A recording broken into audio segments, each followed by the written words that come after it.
All right, the Philadelphia Eagles just got thrashed by the New York Giants. I've actually got the perfect picture for this.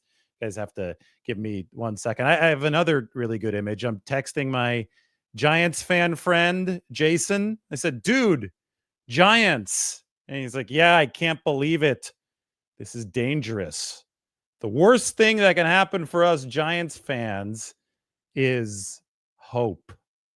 Yeah, I guess you could put it that way. I think Jason's a little bit jaded. But, speaking of what happened tonight to the Philadelphia Eagles, one of their former players happened to them tonight. Remember James Thrash, Philadelphia wide receiver? Well, the Eagles got thrashed by the Giants, their NFC East rivals. 34-17. The Giants were in the victory formation with 2 minutes to go. Giants move up to 2-4, coming off of a loss to the New Orleans Saints. And after this thrashing, the Philadelphia Eagles, they've now lost 2 games in 5 days. They're the opposite of what the 49ers had last week when they won on Thursday night. The Eagles are going to have to deal with a long weekend after one more time, thrashing for Philadelphia. So much to take away from this. The 49ers schedule has quietly, or maybe even loudly, gotten harder and harder as this season has actually played out. I mean, first we talked about the last place schedule and how it looked like there was going to be this real soft underbelly. There might be a couple of reprieves for the 49ers down the road. They play Tennessee at home in December. That's a good example of one, although they just were able to beat Arizona on the road. They might have lucked their way into it. But the Colts game, I mean, we're going to take a look at the team tier chart. The Colts game coming up around Christmas for the 49ers, that's turned into an absolute showdown because Indianapolis is playing so well. And this game against the New York Giants, well, yeah, they're a bottom left efficiency team. It's going to improve significantly after this win, which is not yet accounted for. But they've got a new quarterback in Jackson Dart. It's not Russell Wilson anymore. This happened without Malik Neighbors, by the way. But the Giants, they're going to be dangerous. As you saw today, they just beat the Eagles by 17 points. But look, the 49ers play the Colts over here. That's the most efficient team in all football. Coming up, everybody was saying, well, the Texans are not what we thought they'd be. The Texans still have the second best defense by EPA in all of football. The offense, I get it, has underperformed, but maybe they'll turn it around, and they're still going to be a tough team to play because of the type of defense that they're playing. I don't think the Falcons are a bad team either. They're in the same tier as the 49ers here. You can see the Falcons right where the Chargers are. And remember, everybody was crowning the Chargers just a couple of weeks into this season. Eagles and the 49ers, similar tier. Eagles probably are going to drop below where the 49ers are, but we'll see what San Francisco can do against the Tampa Bay Buccaneers this weekend. So it's the Jackson Dart show, and then it's the Cam Thibodeaux show, right? For the New York Giants. Well, Cam Thibodeaux, when he was back at Arizona State, posted this on his Instagram. Christian McCaffrey jersey. Where does this come from? Well, Thibodeaux's from Rio Linda, which is a suburb of Sacramento. So that is Northern California. And his roots as a Northern Californian have made the bruising running back from the New York Giants a 49ers fan. Cam Thibodeaux, as you can see right here, he posted this on social media at some point. This is obviously not current. It's his dad there with the Arizona State hat, but the 49ers get to play Cam Thibodeaux in about 3 weeks. They get to play Jackson Dart in about 3 weeks. I don't think Jackson's a 49ers fan, but Cam is, and it seems like a fun team to watch, these New York Giants. They finally have gotten a true youth movement that is producing immediately there. They've kicked some of the veterans out of the rotation. I mean, isn't Jameis Winston their number 3 QB? But Russell Wilson obviously is now the backup, and it's Jackson Dart playing some good football. He can move a little bit, and both of these guys, Thibodeaux and Jackson Dart, they play with this reckless abandon that has me a little bit worried for their health. I mean, they lead with their head. You even saw Jackson Dart in one of those scrambles do it, going for the first down. He goes helmet first across the first down line, or at least really close to it. And, in college, you might be able to get away with some of that stuff. In the NFL, he's got to learn how to make this a little bit more restrained so that he can maintain his health over a longer stretch. But I was really, really impressed with the New York Giants tonight. And yes, the 49ers do have to play them at MetLife Stadium. That is coming up at the very beginning of November. So for San Francisco, first it's going to be this next game against Tampa Bay. Then they head to Houston, and then they head to New Jersey, technically, to play the New York Giants. But we'll be staying in Manhattan. We'll try to do something at Finnerty's the night before the game. That's the Bay Area bar in New York City. And, for the Giants, they're still 2-4. Let's not pretend like this is some kind of winning team right now. But I think, again, I could go back to what my buddy Jason said. And I think that the Giants front office and their coaching staff is going to be thinking in similar fashion. If you wanted the 49ers to trade for somebody like Brian Burns or more realistically, Kayvon Thibodeaux, it's a lot harder to see the Giants being willing to let go of one of those players right now. Now, there is still a lot of time between now and the November 4th trade deadline. But over the course of the last week, I've been saying, like every single time that I've been live, I've been saying, we need to sit back and wait to see who actually wants to sell when you're talking about the 49ers trading for an edge rusher or trading for any position. I mean, a lot of fans, they play video games and they are able to just propose a trade in Madden and then somehow it gets automatically approved. And all it takes is a couple hits of a button on your controller and you've got a star player coming over to your team. It is not that easy. The market has to align for these trades to happen. So when the Giants fell to the Saints on Sunday, Neighbors hurt, ACL done for the season, 1-4 record. Looks like everybody's going to get fired in New York. It started to give you vibes of the Carolina Panthers in 2022 when they traded Christian McCaffrey away to the 49ers. So people started looking at the Giants roster. Who might they sell? Is this going to become a fire sale? I think Kayvon Thibodeaux was one of the players because he's entering the 5th-year option deal year of his contract. That's coming up in 2026. I think that was one of the players that just seemed to naturally match with the 49ers. However, they go out and they make a quarterback change, and then they win a game like this against the defending Super Bowl champions. Yes, I get it. There might be some mitigating circumstances here. It came on a Thursday night, which can make things a little bit weird. But you just have to think about how the Giants are going to appraise this win in their old building. And that's why I texted Jason. Shout out to Jason Uhas, by the way. He's a big supporter of the channel. Helps us out with a lot of stuff. And Jason is from New York. Jason is the Giants fan. This is what he said. And I can almost guarantee you that the Giants building is reacting in a similar way.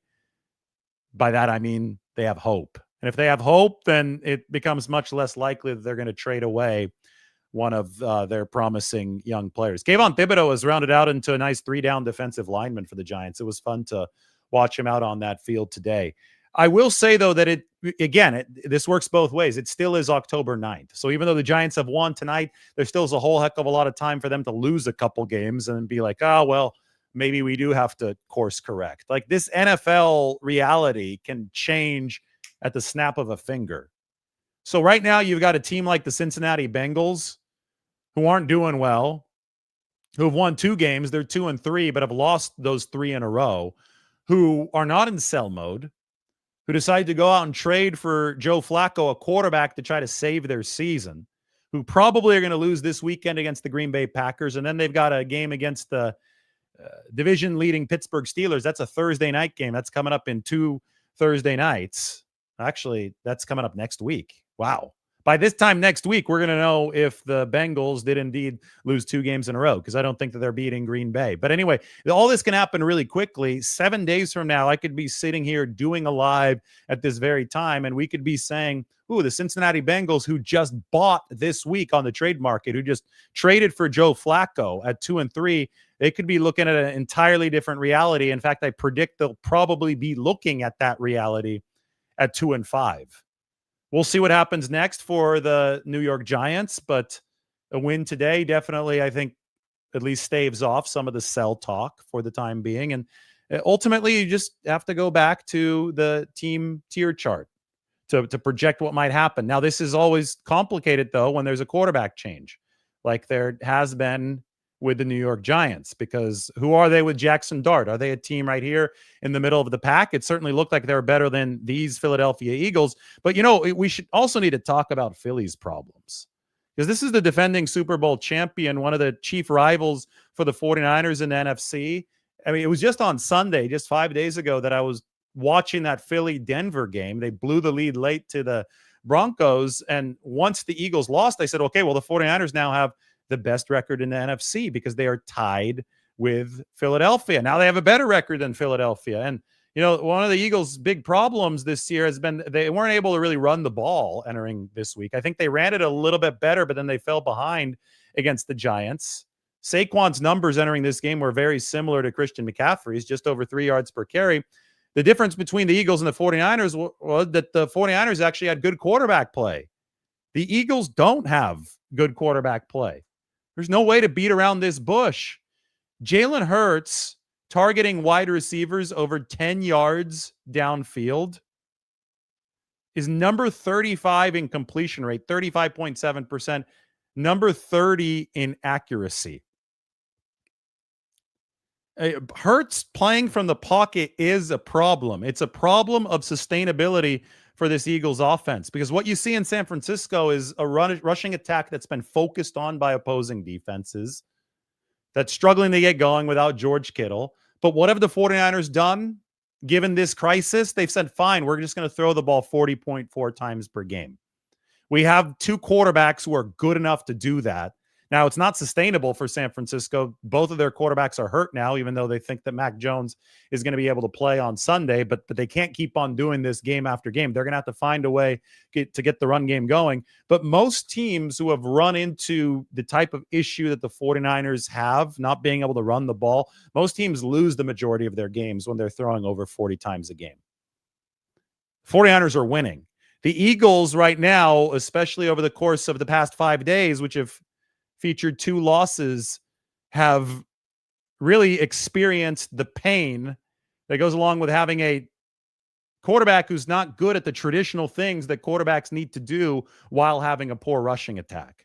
I mean, Philadelphia has all the riches necessary for a QB to succeed. This should not be happening with Jalen Hurts. They've got receivers. They've got Saquon Barkley. They have a very well-respected offensive line. Yet, you know, twice now in the past 3 seasons, we've just seen this team completely crumple offensively. And I think it's because the quarterback is not all too stable of a commodity when it comes to winning from the pocket. So big issues in Philadelphia. If they don't have that overpowering defensive front, they're getting tired out by opposing run games. It was Cam Scatterbo who's just running all over, plowing through the Eagles. And then the taunting penalty allowed him to pick up more yards there at the end of the game. When Philadelphia is leaking oil around its roster like they are right now, the quarterback is not good enough to be a Band-Aid for the Eagles, right? And it's generally not the case anywhere in the league. It's a team sport. So the Eagles are obviously suffering in many different areas, but one of the primary areas where they're suffering is the ability to pass from the pocket downfield. And, you know, this is not just deep passes. This is over 10 yards downfield. So that includes a lot of the intermediates. And, you know, 10 of 28, not going to get the job done for Jalen Hurts. This not going to get the job done for the 49ers if they're interested in trading for Kayvon Thibodeaux. You know, John Lynch earlier this morning said that he's had good discussions regarding a trade to replace Nick Bosa.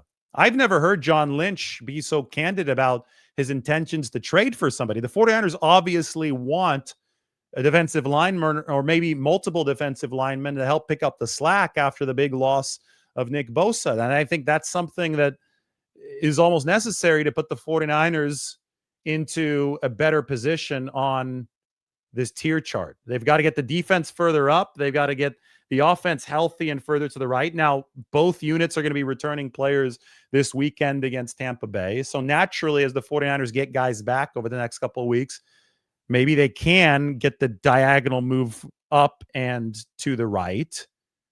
But I think for the defense's perspective, the 49ers had a 34% pressure rate before Nick Bosa went down. They've had a 17% pressure rate ever since he's torn his ACL. This weekend, they've got Bryce Huff facing probably, I'm guessing they're going to line Bryce Huff up more on the right side against right tackles to the left side of the defense, because it's either Tristan Wirfs for the Bucs at left tackle, or it's Charlie Heck, the former 49er for a couple of games, at right tackle. Wirfs might be the best left tackle in all of football. Charlie Heck might be the worst right tackle in all of football. He's second to last. He's given up 22 pressures this season. Bryce Huff is the 49ers' one remaining above average pass rusher anywhere, because I don't expect Yetur Gross-Matos to play in this game. And he lines up 50-50. But I think on this game, if you got to focus on Charlie Heck on that right side to try to generate some pressure, to try to make Baker Mayfield make some mistakes. I mean, Baker's a gunslinger. He's going to be trying to squeeze that ball into tight windows, trying to make anticipatory throws. And that can often burn a defense, but it'll also burn a quarterback. The problem is that he throws ropes. Baker's got some arm talent. He throws hard, and it's not easy to catch interceptions that are thrown on a frozen rope. 49ers have had trouble catching interceptions for 12 games now. Longest streak since the 30s without an interception in professional football for the 49ers. So I think they finally need to get their hands on one and keep their hands on one this weekend. Either that or you got to punch some more footballs out. Last week they did it through fumbles. The Rams botched a pitch, and then Alfred Collins punched the ball out in that epic play and fell on it himself. That was huge for San Francisco because they needed to win the turnover battle. They may need to do that again against the Tampa Bay Buccaneers, since they are underdogs entering this warm one down in Florida. But boy, what an interesting result here on Thursday Night Football. I think I want to look, as we talk about the Philadelphia Eagles getting thrashed. That's their former player, James Thrash, fitting. So we talk about that. I really want to take a look at the box score of this game, maybe some of the advanced stats of this game, get a little further into it, because I know that the 49ers have to play the New York Giants in just 3 weeks. And consider me intrigued by what the Giants are doing. I mean, Thibodeaux, it's the type of back that's going to be tough for any modern NFL defense to tackle, just because he's a little bit bigger. It's a downsizing league at some of these skill positions, but Thibodeaux's got some real size that could give a lot of defenses trouble. So here are the stats. You see, you can't tell from Jalen Hurts' box score how limited the Eagles offense was, but we showed you this right here. 10 of 28 targeting receivers over 10 yards downfield. It's like, that's not good. I mean, that's how it would rank of NFL quarterbacks. But 24-33 today, 283 yards, 95.9 rating for Jalen Hurts, with that bad interception as they were trying to make the comeback attempt. Jackson Dart, meanwhile, it was what he was able to do with his legs that I thought really impressed me. Guys got some real moxie. Unfortunately, Cam Thibodeaux came up 2 yards short of the 100-yard marker. Man, he deserved triple digits in this game. That's too bad. Let's look at the team stats.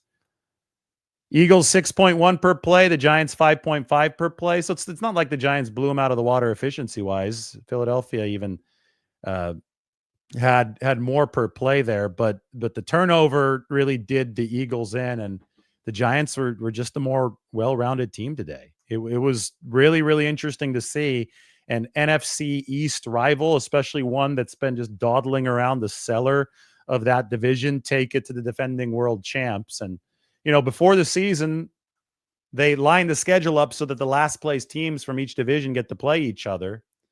So the 49ers were naturally paired up with the New York Giants, but the Giants may be playing much better football at the time that this game comes around than any of us anticipated.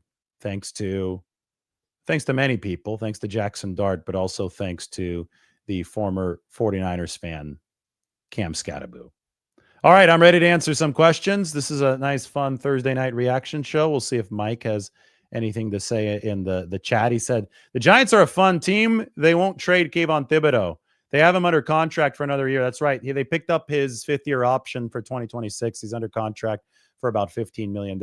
They just re-signed Brian Burns to a massive deal after picking him up in 2024. So they would have to eat a ton of dead money to move him. I never thought that was ridiculous. In general, you can't look at a guy who just got re-signed and expect him to be traded. I know a lot of people like to talk about Max Crosby, and say, oh, yeah, like the Raiders are going to punt on the season here because they're terrible. Hey, the Raiders, when's the last time the Raiders did business with the 49ers? I mean, Mark Davis, Al Davis, the Davis family, just put it that way, they do not like the trade with San Francisco. And Mark Davis perpetuated his father's legacy back in 2018 by refusing to send Khalil Mack to the 49ers, sent him to the Bears instead. Two, they just re-signed Max Crosby this offseason. So we got to be a little bit more realistic when we talk about who the 49ers potentially might pick up. They also did draft Abdul Carter. That is true. They're loading up front. I just don't think that if you're a team that has any designs on contention, and today's going to bolster the New York Giants' belief that they might be able to do something. I mean, they're 2-4. It's still early. I mean, great 49ers teams over the past few years have started 2-4. So, I mean, that's absolutely still on the table for the New York Giants, that you've got to compete, because you're going to get fired if you don't compete as a coaching staff and as a front office. But Mike points out that Tom Brady might also hate the 49ers now, just like Mark Davis.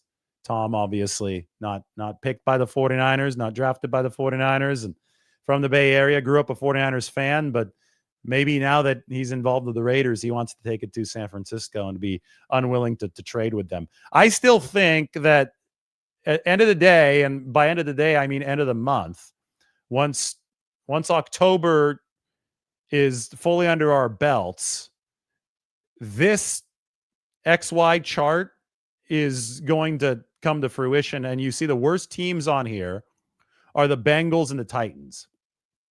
Even though the Titans won in lucky fashion against Arizona this past weekend, didn't make their efficiency any better because they got, I mean, an interception turned into a touchdown for them, right? Like an offensive interception. They threw an interception that got fumbled and kicked into the end zone, and they recovered it. The Titans really didn't do anything skill-wise on that play.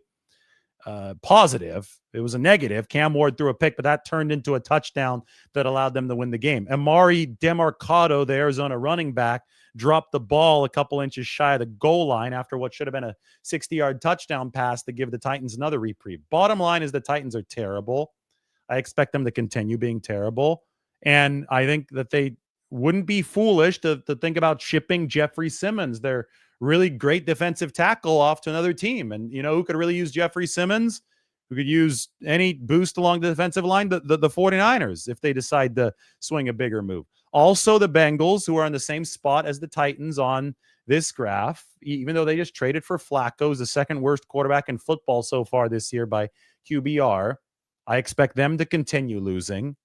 And I think that, yeah, maybe they trade somebody like Trey Hendrickson, who wasn't able to reach a deal with this team before this season. So actually would be a smart player to trade if you're the Bengals and if you go into fire sale mode. But if there's something that's a little less ambitious and maybe a little bit more realistic from a financial and trade capital standpoint, they've got a young edge rusher in Cincinnati named Myles Murphy, who hadn't really turned into a prolific player, but he's really fast coming around the edge. We know the 49ers love their edge rushers to run the hoop, get after it.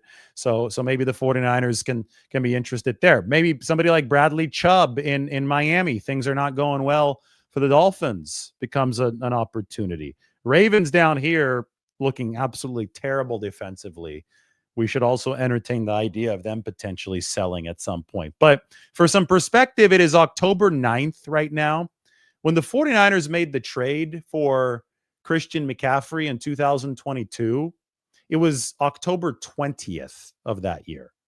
Okay, so just let that marinate. That was an early trade, right? The deadline is not until November 4th this year, and it's always in early November. Everybody was really surprised when they made the McCaffrey trade in 2022, saying, oh, this came really early, way ahead of the trade deadline. What's going on? Well, the Panthers were ready to sell way ahead of the trade deadline. The fact that it's only October 9th now means that people probably need to exercise a little bit more patience. As you just saw with the result between the Giants and the Eagles, it's a little too early to firmly judge who is going to be buying and who is going to be selling. That's why it's so important for teams like the 49ers, who are in this no man's land right now, who are 4-1, have shown clear intentions of pushing the chips into the middle of the table. John Lynch said today on KMBR that he's had good conversations. He literally said that today. He just probably isn't in a place where he's getting the type of offers that would make sense for the 49ers to pull the trigger on, for obvious reasons, because the buyer and the seller's markets, which have to match up, are not in a position yet. Those markets haven't matured to the point ahead of the deadline where they'd be in the position to yield some productive trade. So the 49ers have to bridge the gap of this no man's land with whom they already have on the roster. And with that, let's start talking a little bit about this game against Tampa Bay and what the 49ers roster might look like. I was down at the facility today, and Mac Jones didn't throw a single pass. They think he's going to be okay on Sunday.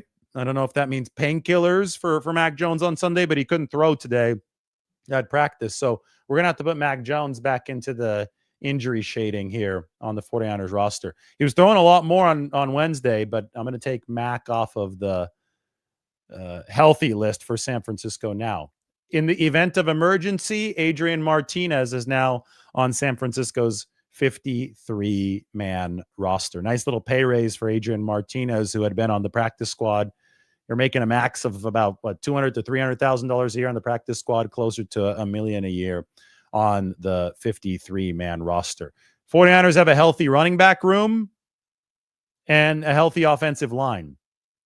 They are not healthy at receiver, although Juwan Jennings was back out at practice today. That's a big potential boost for the 49ers as they're going to look to beat some of these blitzes. Also, the 49ers must see some better success running to the perimeter against Tampa Bay, because Todd Bowles is going to blitz the hell out of you.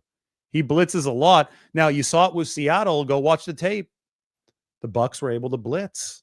The Seahawks were able to run on the Bucs blitz this past weekend. Over 100 rushing yards. This might be the number one run defense in all football. They yield a lot of negative plays. They blow up the backfield with their aggressiveness, but aggressiveness is a dual-edged sword. You can also beat that aggressiveness and have more room downfield than you would have against the two-shell defense, which is trying to be like an umbrella, keeping everything in front of it. And you got to be able to turn that into explosive yardage. The 49ers' longest run this year is 19 yards from Brian Robinson Jr. Christian McCaffrey's longest run this year is only 15 yards. I think they absolutely need to hit the perimeter, because you don't want to run at Vita Vea and Antoine Winfield and Levante David up the middle of the field. You want to get this stretched out to beat some of the blitzes. You've got to get to the perimeter, and for that, you've got to have good wide receiver blocking. I don't think it's been the best for the 49ers so far. Juwan Jennings is one of the best in the game when it comes to that. I think a potential return from him this week would be very, very big. Defensive line, Alfred Collins was back out of practice today. I'm going to actually remove the injury shading from Alfred Collins.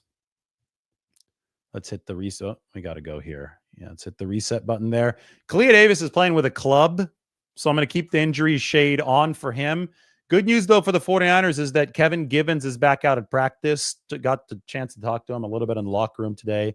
This was the target weekend for Kevin Givens' return after tearing the pectoral muscle. First month and a half went by really quick. He is going to be a very needed reinforcement, because Kalia, he hadn't been all too productive so far this year, but it's going to be even harder to be productive with a club on. I mean, your inability to grab on and feel is going to be something that's going to be hard to fight through if you're Kalia Davis. I think that Kevin Givens starts at that defensive tackle position instead. And I think that the 49ers probably call up Evan Anderson from their practice squad to fill out the interior of that defensive line as they try to build this bridge before a potential trade actually does happen. Upton Stout back out at practice for the 49ers. They're generally healthy at some of these spots, especially since Malik Mustafa is going to be coming back and probably starting at the safety position that has belonged to Marquise Siegel for the first part of this season. All right, crazy night. Big win for the Giants. Let's answer some of your questions. Let me get some water, too.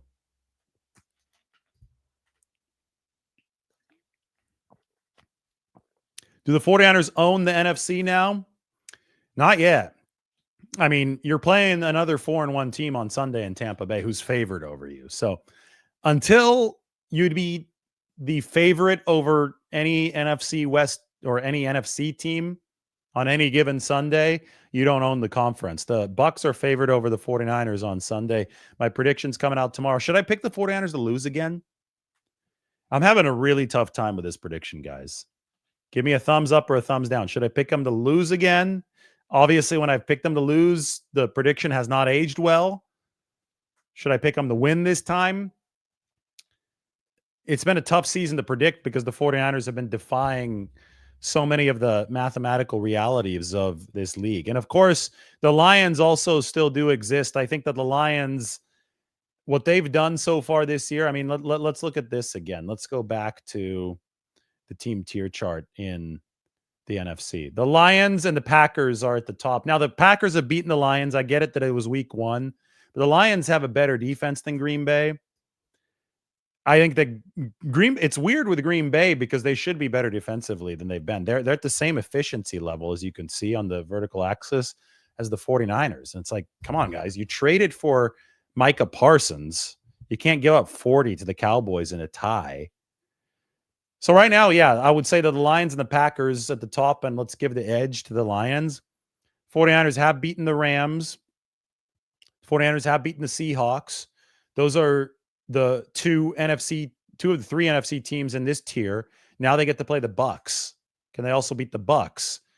If the 49ers win this weekend, I mean, soon they should graduate to that tier with all these teams, but still behind the elite tier in the NFC. So no, the 49ers do not own the conference at this point. I would say that the Lions and the Packers are at the top until proven otherwise.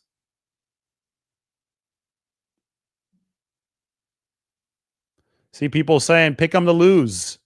ET over here picking the 49ers wants me to pick the 49ers to lose. We'll see what I do tomorrow. I'm going to sleep on it, and it's going to come out in the morning. When was the last time the Niners beat the Bucs? Literally last season. They went into Raymond James Stadium and got a 23-20 win.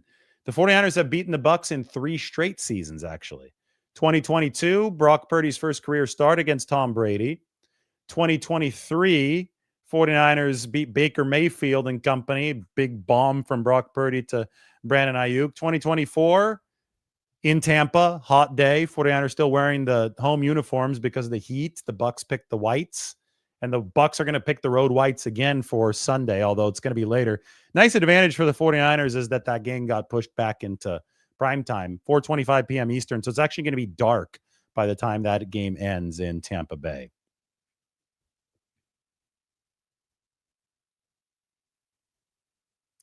Beating the Bucs was the last gasp in 2024. It was downhill from there. The week after, the 49ers lost to the Seattle Seahawks at home, and then it all unraveled because Brock Purdy got hurt against Seattle. Then they lost to the Packers. Then they lost to the Bills. And that was, I mean, they did rebound from the Bills game to beat the Chicago Bears, but it was a tailspin for the 49ers. After that Bucs game, those 3 straight losses really crippled their season. Now, that was one of the hardest schedules that we'd ever seen, right? The fact that the NFL gave the 49ers, the Packers, and the Bills both on the road, straddling Thanksgiving, essentially forcing the 49ers to fly back, but 2 straight cold weather games, a bunch of cross-country trips, 2 really good playoff teams that they played in both Green Bay and Buffalo. I mean, especially in retrospect, that was nearly impossible mode for the 49ers. Now, when you finish in first place like they had the year prior, that's generally the type of schedule that you have to go against. Maybe not that hard, but you go up against a lot of other first place teams, and you have a much tougher time staying on top. This league is designed to foster parity. When you finish in last, like the 49ers did after being tossed around by that schedule, you play the other teams who finished last, including the New York Giants, and you think that it's going to be a little bit easier. Maybe it still will be, but maybe the Giants are better than the Philadelphia Eagles. It's not crazy to say that moving forward because the Giants just beat them 34-17. Stuff evolves so quickly in this league that you're not necessarily guaranteed to be facing the worst schedule in the NFL, even if you were projected to face the worst schedule in the NFL, because all the projections are based on the season prior, right? So it's one of those things where right now, like, again, back to this, The 49ers have a game against these guys, the Colts, in December.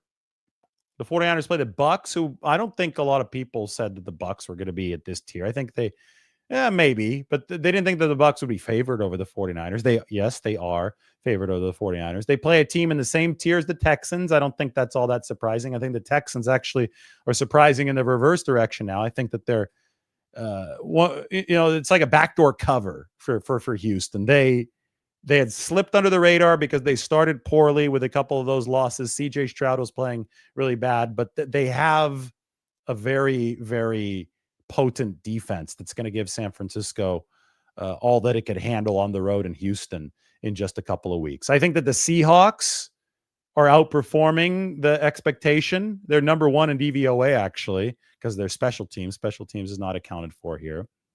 The 49ers, of course, will play the Falcons, who are in their tier. I think that's surprising some people. And they're going to play the New York Giants, who might be down here. But tonight, this team beat this team. And the 49ers have to play this team in just a couple weeks in MetLife Stadium. So this league never rests. Crazy stuff as we see the Giants thrash the Eagles. Jalen Phillips could also be a sell for the Dolphins. Bradley Chubb, Jalen Phillips. Yeah, Jalen Phillips, a straight pass rusher for Miami. Mike says, is Malik Collins out of the question as a trade option? The Browns have traded 3 players recently. Well, the 49ers traded Malik Collins away after last year because they needed to get better against the run. They needed to get better with the cost structure of the team. Malik Collins is a really good pass rusher, and that's great. So is Javon Hargrave. I mean, it goes the top 3 in pass rush win rate of defensive tackles this year in the NFL are Jeffrey Simmons of the Titans, Malik Collins of the Browns, formerly of the 49ers, Javon Hargrave of the Vikings, formerly of the 49ers. The 49ers knew that Collins and Hargrave were both very, very good pass rushers when they let them go. They had concerns about their age, about their cost, and about their run defense. The 49ers have improved from the number 29 run defense in the NFL to the number 8 run defense in the league so far this year. Let's get the nice chart up on the screen. We've got to love our charts. Look, I have it right here. So letting go of Hargrave and Collins and replenishing this defensive line with youth did this for the 49ers, from number 29 to number 8 against the run. If you can't stop the run, the entire defense is going to fall apart. You're never going to be able to win leverage downs consistently. The 49ers needed to get better at winning leverage downs, like the 4th down stop against the Rams. They weren't doing that in 2024. So, yes, you might need a little bit more pass rushing juice on the interior. But Malik Collins, Mike asking me about the 49ers potentially bringing him back, I don't think that you want to start moving backwards on the treadmill. I don't think you want to go back to guys who are pass rush first, run defense second. You want players who are going to be balanced, who are going to be able to do both if you're the 49ers. And you want to maintain that youth, and you want to really cost efficiency is the key. You can have younger guys, but you want to make sure that the hunger is still there so you can continue doing what you've been doing as a defense if you're the 49ers.